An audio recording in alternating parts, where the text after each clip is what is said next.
Israel decided to set up permanent institutional structures to control how Americans would think about the Middle East. In 1983, Israel launched the Hasbara Project, the aim of which was to ensure good press in the U.S. media.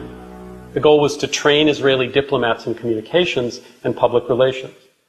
For example, they trained press officers in Israeli consulates in the U.S. to ensure that American journalists would write stories favorable to Israel.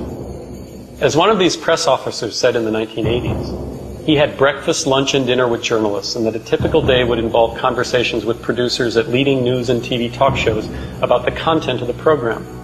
He described it as, in fact, quote, a joint formulation of ideas. This targeting of the American media goes on in the present day. The abuse against a journalist is something you just have to take into account. If you both literally and metaphorically, if you work in the Middle East, you've got to take the sticks and stones. What I object to is that my American colleagues don't seem to be prepared to do that.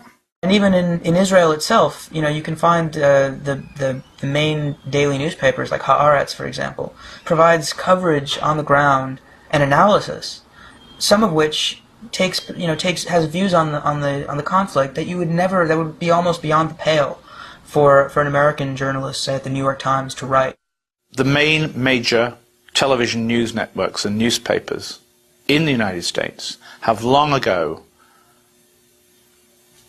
got their fear to be supreme over their duties as journalists. They are not monitoring the centers of power when it comes to the relationship between America and the Middle East, Israel and America and the Arabs and the Palestinians.